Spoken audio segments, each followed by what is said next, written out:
নমস্কার, আমি অভিক। মহাভারতে রয়েছে যে হিয়তে হি মতিস্তাত হীনৈ সহ সমাগমাত সমৈশ্চ সমতাং জাতি বিশিষ্টৈশ্চ বিশিষ্টাত্তম। অর্থাৎ আমরা যদি ফালতু হীন খারাপ লোকের সাথে মেলামেশা করি তাহলে আমাদের মনও খারাপ হয়ে যাবে। আবার সমগোত্রীয় যদি লোকের সাথে মেলামেশা করি তাহলে একই প্রকার থাকবে। আর বিশিষ্ট মানুষজনের সাথে যদি মেলামেশা করি, অর্থাৎ যারা ভালো মানুষ, তাদের সাথে যদি আমরা সুসম্পর্ক বজায় রাখি তাহলে আমাদের মনে শান্তি আসবে, আমরা জীবন যুদ্ধে জয়ী হব। তো এই যে মহাভারতের এই যে বাণীটা, এটা একটা ছোট্ট গল্পের মাধ্যমে আমরা ব্যাখ্যা করব। তো এক রাজা এক দেশে, তিনি ক্লান্ত বোধ করছেন, সেদিন রাত্রে ঘুম আসছে না, মনটা কোনো কারণে খুব ইরিটেটেড হয়ে রয়েছে। তো তিনি মনটাকে ঠান্ডা করতে রাজপ্রাসাদের ছাদে উঠলেন এবং পায়চারি করতে লাগলেন। তো হঠাৎ করে তার চোখ পড়লো যে দূরে বনের মধ্যে একটা আগুন জ্বলছে। রাজা ভালো করে দেখে বুঝলেন যে আগুন জ্বলছে মানে হচ্ছে ওখানে নিশ্চয়ই কোনো সন্ন্যাসী বাস করেন এবং তিনি নিশ্চয়ই আগুন জ্বালিয়ে ওখানে একা একা ধ্যান করছেন। বিব্রত রাজা ঠিক করলেন একটু মানসিক শান্তির জন্যে আজকে ওই সাধুর কাছে তিনি যাবেন।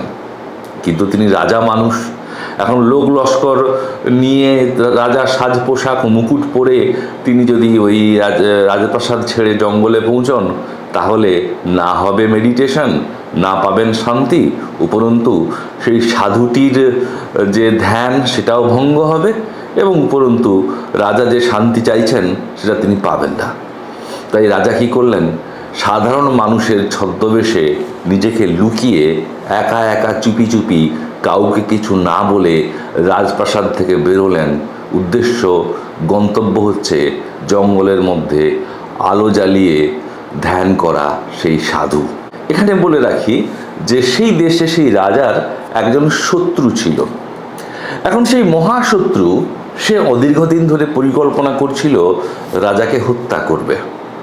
তো আজ সে ঠিক করেছে যে আজকে রাতে সে বিশ্বাসঘাতক ব্রুটাসের মতো সে রাজাকে হত্যা করবে যখন রাজা বিছানায় শুয়ে থাকবে। যেহেতু সে রাজমহলে পরিচিত মুখ, তার জন্য অবারিত দ্বার, স্বাভাবিকভাবেই তাকে আটকানোর কেউ নেই। রাজা যখন ছদ্মবেশে জঙ্গলের উদ্দেশ্যে যাচ্ছেন, প্রতিমধ্যে সেই মহাশত্রু সে ঘোড়ায় চেপে রাজপ্রাসাদের দিকে আসছে, উদ্দেশ্য রাজহত্যা। কিন্তু রাজা যেহেতু ছদ্মবেশ ধরে রয়েছেন, সেই জন্যে সেই মহাশত্রু সে রাজাকে চিনতে পারল না। তো রাজা খালি পায়ে অতি সাধারণ পোশাকে অন্ধকারে জঙ্গলের মধ্যে যাচ্ছেন। রাজা মানুষ, হাঁটা চলা খালি পায়ে অতটা তার অভ্যেস নেই এবং এর ফলে কি হচ্ছে, তিনি প্রচুর পোকার কামড় খেলেন এবং সবথেকে বড় কথা, পায়ে বিষাক্ত কাঁটা ঢুকে গেল এবং প্রচুর রক্তপাত হতে লাগলো। রাজার মনে হলো একবার ফিরে যাই। তারপরে তার মনে হলো না, তার মনে মলম দিতে পারবে একমাত্র ওই সাধুর স্পর্শ এবং তার বাণী। বন্ধুরা, শরীরের যেমন রোগ হলে তার ওষুধ লাগে, ঠিক মনের রোগ হলে তারও ওষুধ লাগে। রাজার মনের রোগের ওষুধ হচ্ছে ওই সন্ন্যাসীর স্নেহময় স্পর্শ। তো রাজা সেই রক্তাক্ত পায়ে খুঁড়িয়ে সন্ন্যাসীর দিকে যাচ্ছেন। আমরা এখানে রাজাকে ছেড়ে দিয়ে আমরা রাজপ্রাসাদে ফিরে আসি। রাজপ্রাসাদে আমরা একটু আগে কি দেখেছি যে রাজার মহাশত্রু সে রাজহত্যার পরিকল্পনা করে সে রাজপ্রাসাদে ঢুকে পড়েছে। ইতিমধ্যে রাজার যে খাস ভৃত্য, সে রাত্রে রাজার বিছানা করতে এসছে। সে দেখলো যে রাজা তার কক্ষে নেই। ভৃত্যটি রাজার বিছানা পরিপাটি করে তৈরি করলো। তার মনে একবার খুব লোভ হলো যে আচ্ছা, রাজ বিছানায় শুতে ঠিক কেমন লাগে। দুধের ফেনার মতো স্নিগ্ধ শুদ্ধ বিছানা, তাতে শোয়া মহাসৌভাগ্যের ব্যাপার। তো সেই ভৃত্যটি ভাবলো একবার শুয়েই দেখি না। কিন্তু রাজার বিছানায় শুয়ে পড়েই আরামে ভৃত্যটির চোখ বন্ধ হয়ে গেল এবং সে কখন অজান্তেই চাদর মুড়ি দিয়ে সেই রাজার বিছানায় শুয়ে পড়ল। ইতিমধ্যে রানী এসছেন, এসে দেখলেন যে রাজা ঘুমিয়ে পড়েছেন। রানী জানতেন যে আজকে রাজা খুব মেন্টালি ডিস্টার্বড, তাই তিনি তথাকথিত রাজা মানে ভৃত্য অ্যাকচুয়ালি শুয়ে আছে, রানী তিনিও শুয়ে পড়লেন রাজার পাশে এবং ঘুমিয়ে পড়লেন। ইতিমধ্যে সেই মহাশত্রু সে জরুরি কাজ আছে বলে রাজরক্ষীদেরকে কনভিন্স করে রাজকক্ষে ঢুকে পড়ল।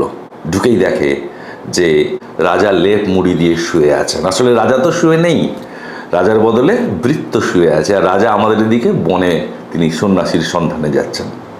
তো মহাশত্রু ভাবলো এই সুবর্ণ সুযোগ, সে কোনো কথা না বলে হাতে তরোয়াল নিয়ে এক কোপে সেই তথাকথিত শুয়ে থাকা রাজা মানে ভৃত্য, রাজভৃত্য, তার গলা দু টুকরো করে ফেলল। এবং মুহূর্তে এই কাণ্ডটি ঘটাবার পরে কেউ কিছু বুঝে ওঠার আগে সেই মহাশত্রু পগার পার হয়ে গেল। এবার আমরা আসি রাজার কাছে। এত কিছু ঘটনা এদিকে ঘটছে, তো ন্যাচারালি রাজাও হাঁটছেন এবং হাঁটতে হাঁটতে তিনি পৌঁছে গেছেন সেই সন্ন্যাসীর কাছে।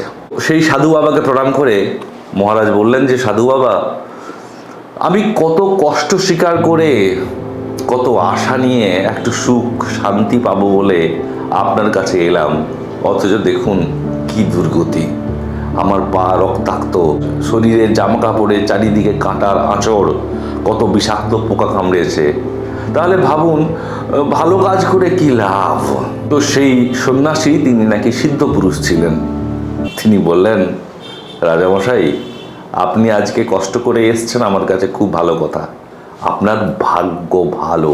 রাজপ্রাসাদে ফিরে যান, দেখুন সেখানে এতক্ষণে হুলুস্থুলু কাণ্ড বেঁধে গেছে। রাজামশাই তৎক্ষণাৎ রাজপ্রাসাদের দিকে ছুটতে শুরু করলেন এবং এসে বুঝলেন এই কাণ্ড। সেই মহাশত্রু রাজা ভেবে তার ভৃত্যকে মেরে ফেলেছে।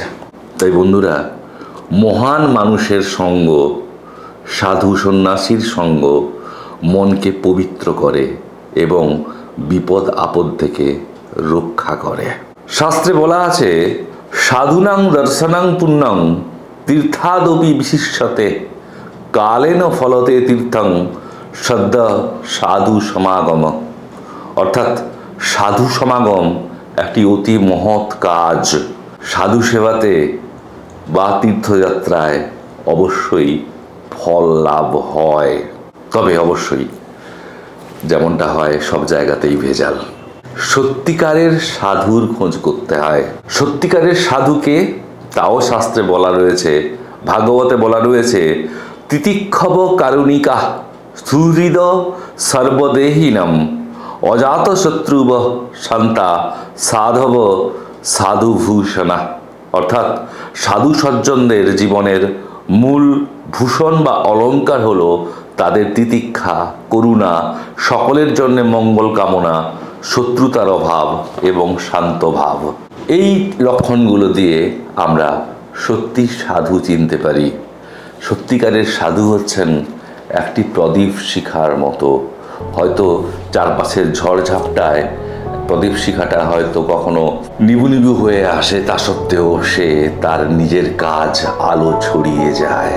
সাধু হচ্ছেন সেই ব্যক্তি যিনি আমাদেরকে এটা শেখান, দুঃখেষু অনুদ্বিগ্নমনা সুখেষু বিগত স্পৃহ। জীবনে দুঃখ যদি আসে তাহলে অনুদ্বিগ্ন থাকুন, অর্থাৎ দুঃখ এসছে, ওকে, ইটস পার্ট অফ লাইফ।